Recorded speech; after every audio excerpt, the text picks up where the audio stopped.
Welcome. So this is Jiun Kim from GEYK, which stands for Green Environment Youth Korea. And thanks for joining this roundtable today. And I wish everyone have good time today. It's really normal for us to feel depressed once in a while because we see how people can be careless, and then we wish that we know less about what's happening, and then so we can care less about it. But yeah, last year there's a big floods happening in Kalimantan, one of the area in Indonesia, and the floods were happening for more than 2 weeks, and people there were really, they were stuck at home. They don't have any electricity. They don't have any food. They can contact anyone. And seeing how the news about disasters are now becoming annually, and then also there's a lot of news every single day, it's really making me sad and feeling the grief of losing something that we really value in him. How much youth or like myself can impact on society.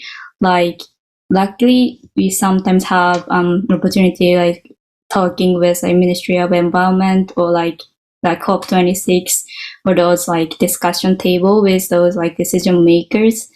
But like I doubt like how much like our voice is actually heard or like will be implemented to actual like policy makings.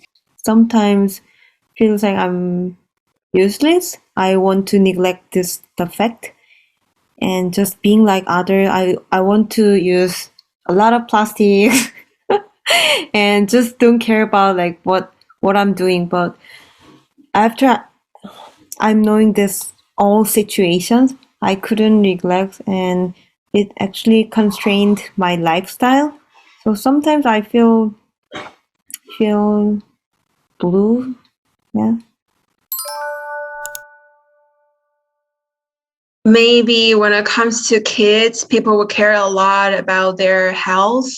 Maybe by the time we're going to retire, the life will be way harder and you're going to pay way more to make sure that you live in a comfortable temperature and environment, so that to make sure everything is sustainable for your kids. So from my personal brief, it would be like, I don't even know where I will be by the time I retired.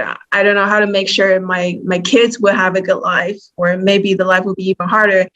Especially in Indonesia, it's not really a good place to have children. I think because of the climate crisis, it's really worse. Like even in Jakarta, the main city area, we experience floods every single year and every raining season, and then it's really tiring because we have to go somewhere and then have a lot of food contained. Like as you know, Japan is like one of the countries like got a huge accident and damage of nuclear like power plant accidents. So this topic is very controversial, but still like they will proceed with the restart of the nuclear power plants. For nuclear plant like power plant, I think there is like a lot of challenges, especially to persuade citizens like living near to power plants. Currently, there's no nuclear power plant in the Philippines. During the Marcos regime that was in power 40 years ago, there were plans to put up a nuclear power plant called the Bataan Nuclear Power Plant. Because it was a dictatorship, they hid the construction of the power plant from the people. It was only exposed by foreign media while the Marcos regime was in power.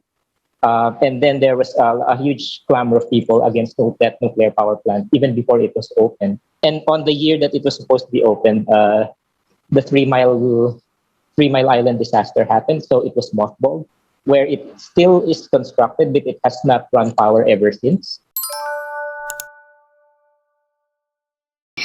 They have like recently like introduced charging for plastic shopping bags like from I think July 1st of 2020. I think it's totally not enough. Japan is like second worst like largest generator of plastic packaging waste in the world. I think the government they tried to carry out the action plan to eliminate disposal items. So, but this hasn't been implemented yet. I guess that they would say that by the year 2030, they're regulating that all food and drink shops should guarantee a minimum price difference of 15 cents between personal reusable cups and disposable cups. It's not much, but compared to the price of average price, it's quite a lot. It's like 10 or 20%, I guess, for a drink.